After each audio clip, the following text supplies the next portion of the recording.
J'ai beaucoup de mal à envisager les 10 ans à venir pour nos petites communes. Chez nous, on a fait une tentative de rassemblement de communes qui a échoué et en l'état actuel des choses, je ne sais pas comment nos petites communes aussi petites pourront continuer à vivre. Eh bien, écoutez, je dois dire que c'est de plus en plus prenant, car le maire est au centre de tout un tas d'obligations, d'activités, de responsabilités. Et effectivement, c'est une position certes difficile, mais qui est très diverse.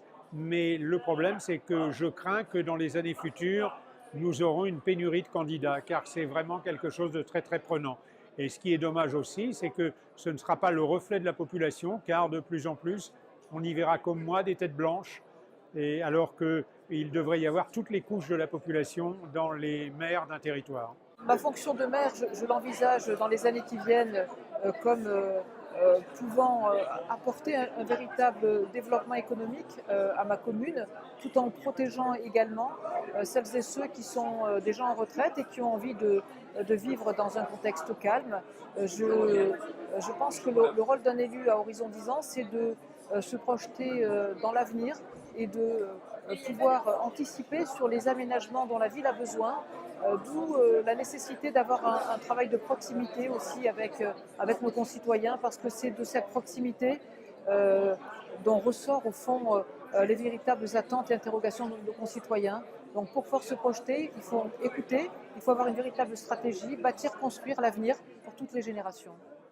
Toutes petites communes font l'objet d'une volonté de disparition de la part de l'État, si j'en crois la baisse de la DGF, les prélèvements et toutes les normes qu'elles ne peuvent plus supporter, et que les communautés de communes certes supporteront pour elles, mais cela aura un coût. Donc je pense que l'avenir pour les petites communes rurales est très incertain, voire compromis. Alors la fusion est une des solutions, mais elle doit rester une volonté des collectivités locales, fondée sur la libre administration des collectivités territoriales qui est inscrite dans notre Constitution. C'est compliqué parce que dans les 10 ans à venir, je pense qu'il y aura de moins en moins d'élus. Je redoute la disparition des petites communes et la disparition du rôle d'élu de proximité. À l'heure actuelle, on est dans un monde qui bouge énormément, surtout d'un point de vue politique. Et on sait que les décisions qui sont prises à haut niveau aujourd'hui vont avoir une influence considérable sur l'avenir des élus locaux. Quand je parle d'élus locaux, c'est des élus des petites communes de notre département.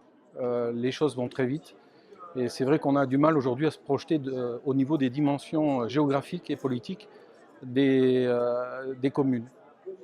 Pour moi, la fonction d'élu va disparaître, ou presque, avec les nouvelles intercommunalités, les grosses intercos.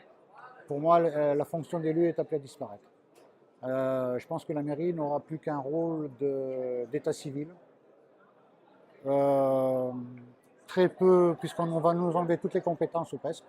Donc je ne vois plus très bien le rôle d'un maire. Et malheureusement, je pense que c'est ce que l'État cherche à faire.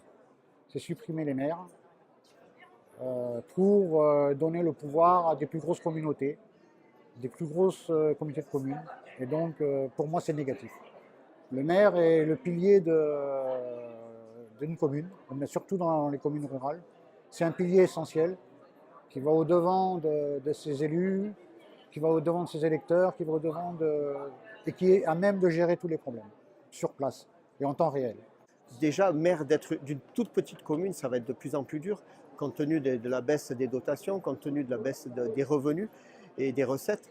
Et donc, j'imagine d'être élu dans nos petites communes, ça va être quasiment impossible. Il va falloir se regrouper déjà, et il faut que la fonction de maire devienne quasiment une profession, et que la personne se consacre à sa commune en permanence, à temps complet, à 24 heures sur 24.